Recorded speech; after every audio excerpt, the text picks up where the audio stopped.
And welcome to एम्प्लीकॉन्सा party. आज का हमारा टॉपिक है जीन।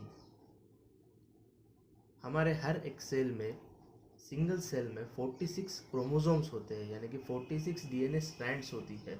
सपोज ये एक डीएनए स्ट्रैंड है कंटिन्यू और सुपर कॉइल्ड फॉर्म में, कंडेंस फॉर्म में ये 46 स्ट्रैंड्स सिंगल सेल में प्रेजेंट होती है, जिसे हम क्रोमोसोम नंबर भी कहते हैं। सपोज अगर यहाँ पे हम एग्जांपल देख सकते हैं, कैट का क्रोमोसोम नंबर है 38, ह्यूमन का है 46, सनफ्लावर का है 34। तो इसका मतलब क्या है, सनफ्लावर प्लांट के एक सिंगल सेल में 34 नंबर ऑफ क्रोमोसोम्स है, 34 डीएनए स्ट्रैंड्स है, बहुत ही कंडेंस फॉर्म में, सुपर कॉइल्ड फॉर्म में। इस डीएनए स्ट्रैंड को अगर हम करीब से देखें तो ये मिलियंस ऑफ पार्टिकल से बनती है, जिसे हम न्यूक्लियोटाइड्स कहते हैं। और साइंटिस्ट ने इन न्यूक्लियोटाइड्स को एक लैंग्वेज में, अगर देखा जाए तो ATGC ऐसे इनको एक लेबल दिया है, ताकि इसे आगे सबको पढ़ने में आसानी हो। एक्चुअल इसका साइंटिफिक रीज़न है ATGC मतलब एडेनाइन, थायमिन, ग्वानिन, साइटोसिन, ये सब डीएनए के कंपोनेंट्स हैं, इसलिए इन्हें ATGC करके नाम दिया है।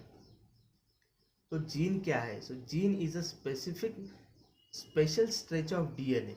मतलब डीएनए स्ट्रैंड में एक स्पेसिफिक पोर्शन, अगर हम यहाँ से देखें, इस इमेज में आप देख सकते हैं यहाँ से लेकर यहाँ तक, तो इस पोर्शन को हम जीन बोल सकते हैं, जिसमें ATGC का एक सीक्वेंस होता है। ATGC का सीक्वेंस होता है, ये एक सीक्वेंशियल लैंग्वेज है जो सेल पढ़कर उसके कैरेक्टरिस्टिक को डिफाई करती है। उसके बाद में उससे अलग अलग चीज़ें बनती, प्रोटीन बनती है, और प्रोटीन से अलग अलग कैरेक्टरिस्टिक्स बनते हैं।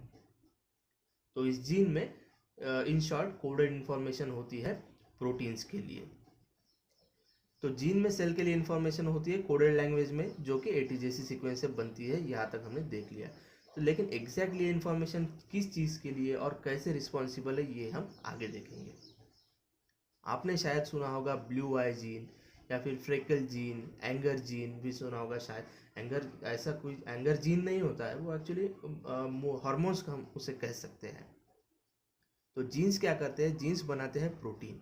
ये प्रोटीन एक दूसरे से इंटरेक्ट करते हैं और ऐसे कैरेक्टरिस्टिक्स जैसे फ्रिकल्स, आई पिगमेंट और मूड अल्टरिंग हार्मोन्स जो है, ये बनाते हैं एक दूसरे से इंटरेक्ट करके। Single strand of DNA contains thousands of gene. ये सिंगल स्ट्रैंड पे ये एक जीन, दूसरा जीन, तीसरा जीन, ऐसे हजारों, ढेर सारे सिंगल स्ट्रैंड पे जीन्स होते हैं। और इंसानों में according to human genome project estimated है 20,000 टू 25,000 जीन्स ह्यूमंस में होते हैं। तो कुछ जीन्स छोटे होते हैं अबाउट 300 लीटर्स, और कुछ जीन्स लार्ज होते हैं लेंथ में, about 1 lakh 1 million nucleotide sequence होता है। अब यहाँ पर हम देखेंगे एक अमेजिंग फैक्ट। अगर अपने सिंगल सेल में से डीएनए निकाल कर उसे स्ट्रेच करते हैं, तो it would be 2 metre long, यानी कि 6 फीट। तो ये बहुत हो गया, इतना मॉलिकुलर स्ट्रक्चर जो कंडेंस फॉर्म में आप इमेजिन कर सकते हैं। अगर सिंगल सेल का इतना 6 फीट का अगर लेंथ होता है, अगर हम इसे स्ट्रेच करने के बाद, तो you can imagine from all our body, if you collect all the cells from our body, सभी सेल्स का अगर डीएनए हम मिलाकर उसे स्ट्रेच करते हैं, तो listen this carefully, isn't it amazing. इसका लेंथ इतना हो जाता है कि आप अर्थ से लेके सन तक अबाउट 70 बार आप यहाँ अर्थ से लेके सन तक का डिस्टेंस क्रॉस कर सकते हैं, आ जा सकते हैं। So this is very huge and very large. Now coming back to the topic, हम बात कर रहे थे जीन्स और साइज के बारे में। कुछ जीन्स छोटे होते हैं, तो कुछ लॉन्ग होते हैं, कुछ शॉर्ट होते हैं। तो इस पर डिपेंड करता है प्रोटीन, और तो जीन्स के लेंथ और सीक्वेंस तय करते हैं प्रोटीन का साइज और शेप। और प्रोटीन के साइज और शेप से प्रोटीन का फंक्शन डिटरमाइन होता है। फॉर एग्जांपल हीमोग्लोबिन, ये रेड ब्लड सेल्स में मिलने वाला एक प्रोटीन स्ट्रक्चर है। इसका यूनिक शेप और साइज होने के कारण ऑक्सीजन मॉलिक्यूल्स को ये कैप्चर कर सकता है। जब ब्लड आपके लंग्स के एरिया में अगर फ्लो हो रहा है, हम एनवायरनमेंट से ऑक्सीजन लेते हैं और वो लंग्स में जाता है।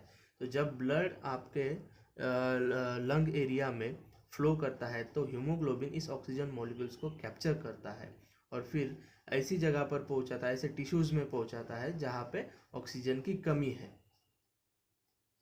Another example is pepsin. Pepsin एक ऐसा प्रोटीन है, एक डाइजेस्टिव एक एंजाइम है जो आपके गैस्ट्रिक जूस, गैस्ट्रिक एसिड जो आपके स्टमक में होता है, तो इसे फूड को वो पेप्सिन ब्रेक डाउन करता है ताकि बॉडी उसे एब्जॉर्ब कर सके। फिर आता है केराटिन का एग्जांपल। तो केराटिन का एक प्रोटीन स्ट्रक्चर है केराटिन, जो एक दूसरे से लिंक होकर ये हार्ड स्ट्रक्चर्स बनाता है, जैसे नाखून हो गया या फिर चोंच या फिर पंजा, ऐसे हार्ड स्ट्रक्चर्स केराटिन प्रोटीन से बनते हैं। हेयर्स भी केराटिन से बनते हैं। अलग अलग क्रिएचर्स में अलग जीन्स होते हैं जिसकी वजह से उनकी बॉडी अलग दिखती है और फंक्शंस भी अलग होते हैं, लेकिन सभी रिलेटेड है बेसिक डीएनए कोड की वजह से, जो कि एटीजीसी सीक्वेंस है, न्यूक्लियोटाइड लैंग्वेज है, वो नियरली सेम है ऑल लिविंग बींग्स में। कुछ में सिमिलर जीन्स भी होते हैं, जैसे humans are closely related to chimpanzee. तो जेनेटिक कोड ह्यूमंस का और चिंपांजी का, ये जो इसमें रिलेशन है, 98% जेनेटिक कोड सिमिलर है। So exactly what is a gene? It's just a special stretch of DNA, DNA sequence का एक पोर्शन जो किसी कैरेक्टर, कैरेक्टर बोलने से अच्छा हम प्रोटीन बोल सकते हैं, जो किसी कैरेक्टर प्रोटीन का इंफॉर्मेशन, प्रोटीन का कोड इस जीन में स्टोर होता है। Here's an another interesting fact. 50% of human DNA is identical to banana DNA. अब बहुत से लोग शायद ऐसा सोचेंगे कि 50% सिमिलरिटी अगर है तो हम हाफ बनाना जैसे या बनाना हाफ ह्यूमन जैसे क्यों नहीं दिखता है? तो आंसर है all humans have same genes, फिर भी हम सब एक दूसरे से अलग दिखते हैं हाइट, वेट, कलर, इस फीचर्स के एस्केप में, लेकिन स्ट्रक्चर सेम होता है, 2 हाथ, 2 पैर, एक सर एक्सेट्रा। तो ये जो डिफरेंस है वो 0.1% में आता है। So only 0.1% can change a lot, क्योंकि मिलियंस ऑफ न्यूक्लियोटाइड्स है, एटीजीसी सीक्वेंस है, एक भी अगर इधर उधर हो जाता है तो बहुत डिफरेंस आ जाता है। इसीलिए 50% जेनेटिक सिमिलरिटी भी बहुत ही बड़ा डिफरेंस है। इस वजह से हम बनाना जैसे या बनाना ह्यूमंस जैसे नहीं दिखता है। Hope you have learn something today. Subscribe to Amplicons of Biotech, and you can also follow us, join our Facebook group that is also Amplicons of Biotech. This is Meghraj signing off. Thank you for watching our video.